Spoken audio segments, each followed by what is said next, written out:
यदि तपाईँ आनन्दित हुनुहुन्छ तर परमप्रभु बिना तपाईँ आफ्नो परिश्रममा, आफ्नो फलमा, आफ्नो त्यो रौकतमा, आफ्नो आम्दानीमा, आफ्नो परिवारमा, आफ्नो सबै कुराहरूमा आनन्द हुनुपर्छ। तर यदि परमप्रभु त्यो आनन्दमा हुनुहुन्न भने तपाईँ मात्र आनन्दित हुनुहुन्छ भने त्यो आनन्द चाहिँ व्यर्थ हुन्छ। कुरा बुझ्नुहुन्छ नि? होला सायद तपाईँसँग प्रशस्तै धन सम्पत्ति छ, तपाईँसँग प्रशस्त परिवार, मिलेको परिवार हुनुहुन्छ, तपाईँसँग सबै छिमेकीहरू मिलेको छ, त्यसमा आनन्दित हुनुहोस्, राम्रो हुनुहोस्। अनि तपाईँ आफ्नै घर छ, त्यसमा आनन्दित हुनु राम्रो कुरो हो, त्यसमा आनन्दित हुनु हुँदैन भन्न खोजेको छैन। तपाईँको आफ्नै घर छ, आफ्नो घर हुँदा आनन्द हुन्छ कि हुँदैन? हुन्छ, आनन्दित हुनुहोस्। तपाईँ आफ्नै परिवार छ, आफ्नै सन्तान छ, त्यसमा आनन्दित हुनुहोस्, राम्रो कुरो हो। तपाईको आफ्नै व्यापार व्यवसायहरू छ, आनन्दित हुनुहोस्, राम्रो कुरो हो। तर परमप्रभु बिनाको आनन्द चाहिँ व्यर्थ हुन्छ, यो मात्र भन्न खोजेको। तपाईको आफ्नो घर प्रशस्तै आनन्द छन् होला, त्यसमा तपाईँ के हुनुहुन्छ? आनन्द हुनुहुन्छ, आनन्दित हुनुहोस्। तर परमप्रभु बिना तपाईँ यदि आनन्दित हुनुहुन्छ भने त्यो आनन्द चाहिँ व्यर्थ हुन्छ। यो एउटा मात्र कुरो हो कि परमप्रभु बिनाको आनन्द व्यर्थ हुन्छ। हामी एकजना व्यक्तिको जीवन गवाई हेर्दैछौँ आज। सोलोमन राजा कजना थिनुहुन्छ? सोलोमन राजा जो चाहिँ संसारमा सबैभन्दा धनी व्यक्ति, सबैभन्दा बुद्धिमानी व्यक्ति, जो चाहिँ परमेश्वरले पहिले नै आशिष दिनुभयो। तिमी भन्दा अघि र तिमी भन्दा पछि कोही पनि राजा हुने छैन, तिमी जस्तो धनी र बुद्धिमानी भन्नुभयो। आमेन। त्यो धनी र बुद्धिमानी सोलोमन राजा एकदमै भयङ्कर आशिष व्यक्ति थिए अनि आनन्द प्राप्त गरेको व्यक्ति थिए। अनि तर सोलोमनले आफैले भने के भन्यो भन्दा अहिले हामी हेर्नेछौँ। सोलोमन राजाले आनन्द लिनको लागि, याद गर्नुहोस् है, सोलोमन राजा ध्यान दिएर सुन्नु होला, जसले चाहिँ आनन्द लिनको लागि अनि शरीरमा आनन्द लिनको लागि, आँखाको अभिलाषा पुर्याउनको लागि उहाँले सबै थोक गर्नुभयो, हरेक कुरो गर्नुभयो। तर पनि आनन्द उहाँले कहिले पनि हो शरीरको आनन्द भयो होला, तर पनि के त उहाँ कहिले पनि त म आनन्दित छु भनेर कहिले पनि हुन्छ व्यर्थ। यो आनन्द पनि व्यर्थ रहेछ, योबाट लिने आनन्द पनि व्यर्थ रहेछ, उहाँले पटक पटक भन्नुभयो। त्यसो हामी आज हेर्नेछौँ परमप्रभु बिनाको आनन्द व्यर्थ छ है। हामीले हेरेछौँ, हामी पढ्नेछौँ, हामी एउटा खण्ड पढाउन हामी उपदेशकको पुस्तक जाउँ। हामी उपदेशकको पुस्तक जहाँ हामी पाउँछौँ 2 अध्यायको हामी 4 पददेखि 11 पदसम्म पढ्नेछौँ। अनि यहाँबाट हामी धेरै कुराहरू सिक्छौँ। सोलोमन राजाले आफू आनन्द लिनको लागि के कार्यहरू गरे त, कसरी आनन्द लिन खोजे त, त्यो कुरा हामी हेर्नेछौँ। 4 पदमा यसरी छ, मैले ठुला योजनाहरू थाले, मैले मेरो निम्ति घरहरू बनाए, मैले दाखको खेत स्थापना गरे, मैले बगैँचाहरू र उद्यानहरू बनाए र तिनमा सबै प्रकारका फलफुलका रुखहरू रोपे, लहलह बढ्दै गरेका वृक्षहरूका उद्यानहरूलाई सिँचाइ गरेर मैले पानीका ठुला ठुला जलसा बनाए, मैले कमारा कमारीहरू किने र मेरो घरमा जन्मिएका अरू कमारा कमारी पनि थिए। म अघि यरुसलेममा हुने अरू कुनैका पनि मेरा भन्दा धेर गाई वस्तुका बथान र भेडा बाख्राहरूका बगान थिएनन्। मैले मेरो निम्ति सुन र चाँदी तथा राजाहरू र देश देशबाट धन सम्पत्ति थुपारे। मैले गायक र गायिकाहरू र एउटा स्त्री गृह पनि मानिसका हृदयको मनोरञ्जनको निम्ति प्राप्त गरे। यरुसलेममा मेरो अघिका सबैभन्दा म धेरै महान भए। यी सबैमा मेरो बुद्धि मसँग रह्यो। मेरो आँखाले अभिलाषा गरेको केही प्राप्त गर्न मैले आफैले इन्कार गरिन। कुनै सुखको विलास मेरो हृदयलाई मैले इन्कार गरिन। मेरा सारा कामहरूमा मेरो हृदय आनन्दित भयो। यो चाहिँ मेरो सबै परिश्रमको फल थियो। तापनि मेरा हातहरूले गरेका सबै कार्यहरू र प्राप्त गर्नलाई मैले परिश्रम गरेका सबै कुरा जब मैले परिश्रम गरेँ तब प्रत्येक कुरा व्यर्थ थियो। बतासले खेदेको जस्तो मात्र रहेछ, सूर्यमुनि केही उपलब्धि भएन। आमेन। यहाँनिर परमेश्वरको वचनले हामी स्पष्ट पाउँछौँ। जानेन सोलोमन राजाले, सुन्नुहोस् है, सोलोमन राजाले आफूलाई आनन्द लिनको लागि गरेको कुराहरू, उसँग प्रशस्त धन सम्पत्ति थियो। सोलोमन राजा जस्तो बुद्धिमानी र धन सम्पत्ति भएको कोही पनि थिएन। प्रिय, मैले अघि नै वचनतिर लाग्नुभन्दा अघि नै कुरा गरिसकेको छु। त्यसले सोलोमन राजा प्रशस्तै धनी भएका त ऊ आफू धन ऊ आफूले त आनन्द लिनको लागि विभिन्न कामहरू गरे। नहुने कसैले के गर्यो भने ठुलो ठुलो योजनाहरू बनाए। सोलोमन राजाले है के गरिरहे सोलोमन राजाले ठुलो योजनाहरू बनाए आफू आनन्दको लागि। एउटा योजना बनाएर म यो गर्नेछु, जस्तै म चाहिँ के अब एउटा के ठुलो अब जस्तो अब कारखाना खोल्नेछु, त्यसमा आनन्दित योजनाहरू बनाए। अनि योजनाबाट उसमा के त आनन्द लिन कि कारखाना खोल्न लाए अथवा विभिन्न योजनाहरू बनाए कि वास्तवमा चाहिँ योजनाहरू के गरे अब तल हामी हेर्दैछौँ। जस्तै घर बनाए हामी 4 पद हेर्न पाउँछौँ। अनि सोलोमन राजाले के गरे आफ्नै घर बनाए। हरेक व्यक्ति आफ्नो घरमा बस्दा आनन्दित हुन्छ। अनि सोलोमन राजाले त आफू आनन्द लिन लागि हो त आफ्नै घर बनाएको छ, ठुलो घर बनाए। तपाईले बाइबल पढ्न पाउनुहुन्छ, इतिहासको पुस्तकमा जानेर पाउनुहुन्छ कि सोलोमन राजाले यस्तो घर बनाएको, अनि मन्दिर बनाएकोहरू, अनि परमप्रभुको मन्दिर बनाएकोहरू, अनि श्रीमतीहरूको लागि बनाएकोहरू हरेक कुरा तपाईले पाउनुहुन्छ कि आफू आनन्द लिनको लागि। सोलोमन राजाले के त आफ्नै घर बनाए आनन्द लिनको लागि। अनि त्यसपछि घर मात्र नभए प्रियहरू घरले मात्र आनन्द आएन, त्यसपछि घरमा के गर्यो उनले के गर्यो बगैँचा बनाए आनन्द लिनको लागि। जहाँनिर दागको बोटहरू, भद्रेसेको बोटहरू, विभिन्न रङ्गी बिरङ्गी फलफुलहरू अनि फुलहरू, जहाँ चाहिँ यो त हरर कि त बोटहरू थियो। किनभने त्यहाँनिर उनले आनन्द लिनको लागि प्रियहरू सुन्नुहोस् है, आनन्द उनले गरेको कुराहरू हामी पाउँछौँ। थुप्रै पदहरू तल तपाईँ पढ्दै जानु पाउनुहुन्छ। 5 पद तपाईँ हेऱ्यो भने त्यहाँनिर विभिन्न उदाहरणहरू बनाएको, बगैँचा बनाएको। अनि त्यसपछि तल गएर 6 पदमा त्यहाँ पाउनुहुन्छ कि पानीको इनार बनाएको, माफ गर्दा पानीको जलसाय बनाएको भनिन्छ।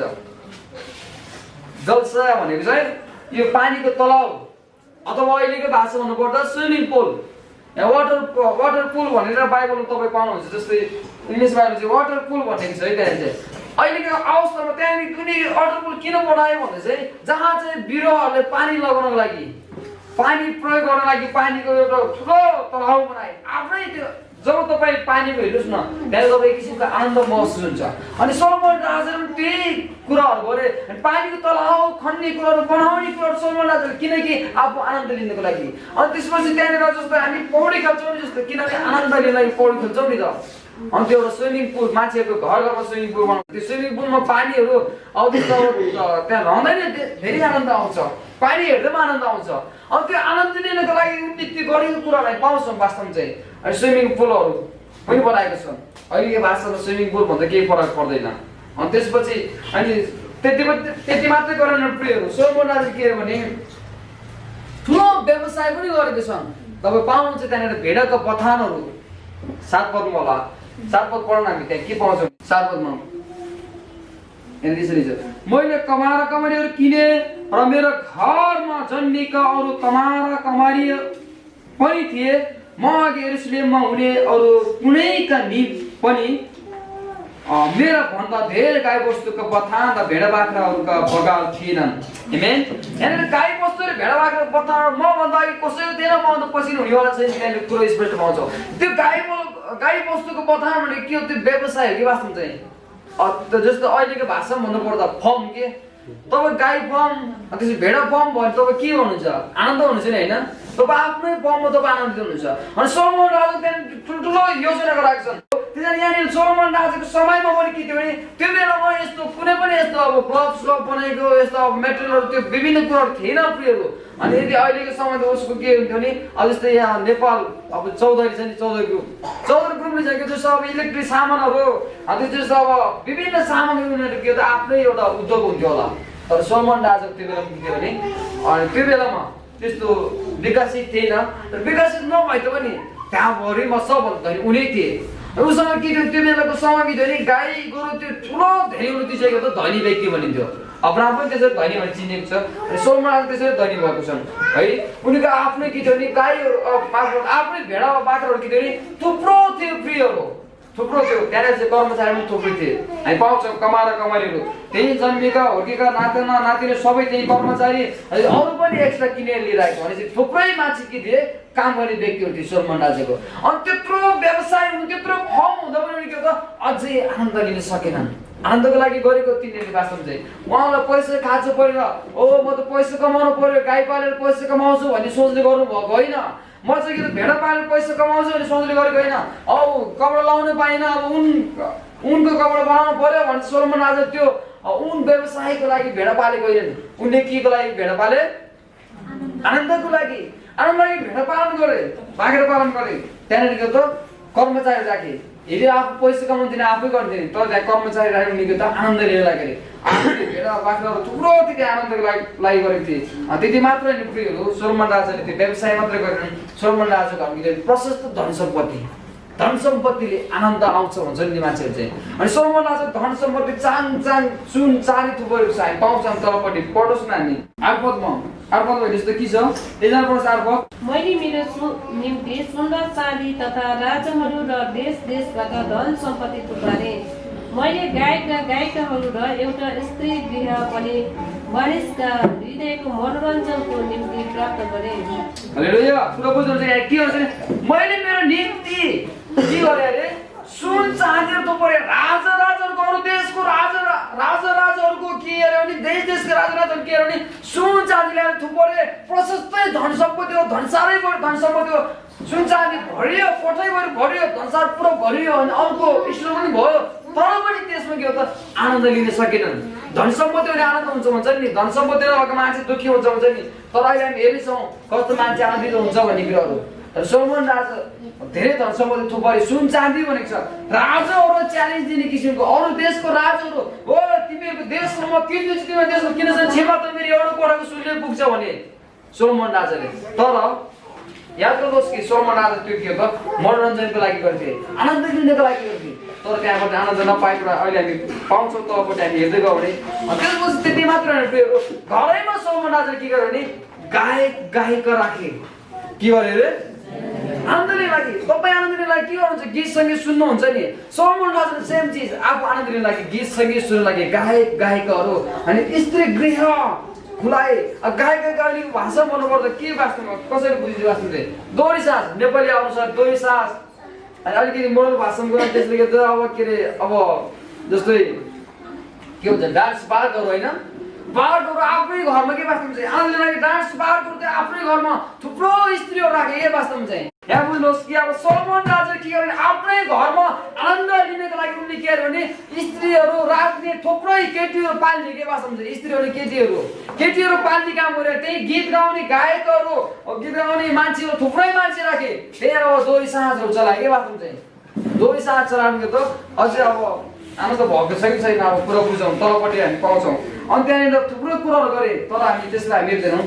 अनि यहाँदेखि उसको आँखाले देखेको कुनै पनि अभिलाषापूर्ण कुराहरू आँखाले देखे कि त त्योबाट चाहिँ पक्का आनन्द आउँछ नि, देखे कि त उसले गरिहाल्यो। के वास्तवमा चाहिँ कुनै पनि कुरा इन्कार गरिन भनेर भन्छन्। हामी तलपट्टि जाउँ न, तलपट्टि एउटा पद पढौँ न, 10 पदमा सोलोमन राजाले खतरा भन्छ यहाँनिर, मेरो आँखाले अभिलाषा गरेको केही प्राप्त गर्न मैले आफूलाई इन्कार गरिन। कुरा बुझ्नुहुन्छ के गरिन अरे इन्कार भन्छ आफ्नो आँखाले कुराहरू म गर्दिनँ, कहिले पनि म गर्छु, त्यसबाट म आनन्द आउँछ, गर्छु। जब देखिने एउटा स्त्री देख्ने म त्यसले बिहे गर्छु भनेपछि सोलोमन राजाले भन्यो किनकि पैसा कमाउँथ्यो, पैसा दिन्छु आऊ भनेपछि केटीहरू नै आउँथ्यो। वास्तवमा थाहा छ तपाईँलाई सोलोमन राजा कति श्रीमती थाहै छैन? हजुर 700वटा।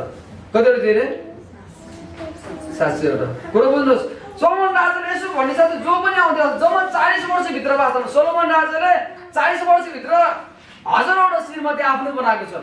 पैसा कमाउँदै थियो, धन सम्पत्ति कुरो थियो। अनि त्यहाँनिर यसो पैसा भन्ने साथ अब मान्छे नै आउँथे के हो थाहा भएन। वास्तवमा त्यस बाइबलबाट हामी हेऱ्यौँ भने पाउँछ वास्तवमा चाहिँ सोलोमन राजाको कतिवटा श्रीमती 700वटा त आफ्नो पत्नी मात्रै। अब उस्तो भन्यो भने त बेदर्त गरेको होला सायद, बेदर्त गरेको पत्नी मात्रै 700वटा। उपपत्नी भने बुझ्नुहुन्छ के हो? उपपत्नी भनेको गर्लफ्रेन्ड के वास्तवमा चाहिँ त्यस अब त्यो बाहिरतिरको केटीहरू पनि थिए उनीसँग भने चाहिँ 300जना त केटीहरू। किनभने उनी त्यो भने के अरे आँखाको अभिलाषालाई आफू कहिले पनि इन्कार गर्दैन, देखे कि त आफू गर्न चाहेपछि गरे वास्तव सोलोमन राजा त्यस्तो एक गरेर वास्तवमा चाहिँ अनि जे कुरो आँखाले त्यो त आफ्नो बनाइने सोलोमन राजा त्यो आनन्द लिनको लागि गरेको। तर याद गर्नुहोस् प्रियहरू, जे जस्तो गरे पनि सोलोमन राजा कहिले पनि आनन्दित हुन सकेनन्। हालेलुया। कुरा बुझ्नुहुन्छ नि, तलपट्टि पढौँ न। सोलोमन राजाको हजारवटा श्रीमती भन्ने कुरो हो कि होइन भनेर एउटा पद पढौँ, त्यसो बल्ल अघि बढाउँ त। पहिलो राजा पुस्तक 11-3 पद बुझाउँ हामी। सोलोमन राजाले आँखाले देखेको कुराहरू इन्कार कहिले पनि गरेन। उहाँ सबैले भनेको मेरो आँखाले अभिलाषा गरेको केही प्राप्त गर्न मैले आफैले इन्कार गरिन। जे कुरो देखेँ मैले त्यो गरेँ, के को लागि मेरो आनन्दको लागि गरे मैले स्त्रीहरू थुपारे गीत गाउने मान्छेहरू थुपारे मैले ठुल्ठुलो मिडियाहरू चलाए अनि मैले ठुलो के त उद्योग चलाए त्यहाँदेखि के स्विमिङ पुल मेरो घरमा ठुलो घर मैले बनाए अनि ठुल्ठुलो व्यवसाय मैले गरेँ तर आनन्द लिन खोजेको थिएँ तर आनन्द पाएँ केही क्षणिक आनन्द पाएँ मेरो परिश्रम अनुसार पाएँ तर यो आनन्द के थियो व्यर्थ थियो भने सोलोमन राजा भन्छन् आमेन यो आनन्द के थियो रे व्यर्थ थियो परमप्रभु बिनाको आनन्द व्यर्थ सोलोमन राजाले भनिन्छन् त्यसैकारण प्रिय मित्रहरू हामी धेरै काम गर्छौँ कहिलेकाहीँ गीत सङ्गीत सुन्छौँ त्यो पनि तपाईँ क्षणिक आनन्द हो प्रियहरू कहिले तपाईँ घर बनाउनु सही हो घर बनाउनु आनन्द हुन्छ तर त्यो पनि व्यर्थ छ प्रियहरू तपाईँको ठुलो घर छ ठुलो व्यवसाय छ तर परमप्रभु तपाईँसँग हुनुहुन्न भने तपाईँको घरले दिएको आनन्द कहिले पनि केही हुँदैन प्रियहरू परमप्रभु तपाईँसँग हुनुहुन्न भने तपाईँको त्यो आनन्द व्यर्थ हो प्रियहरू त्यसकारण त परमप्रभु बिनाको आनन्द व्यर्थ छ सोलोमन राजाले धेरै कुराहरू गरे के सोलोमन राजाले आफू आनन्द लिनको लागि के चाहिँ गरेनन् त संसारमा गर्ने सबै कुराहरू गरे तपाईँ 12 दिन जानुभयो भने 11 दिन जानुभयो भने तिम्रो आँखाले देखेको कुराहरू पछ्याऊ भने सोलोमन राजाले भन्छ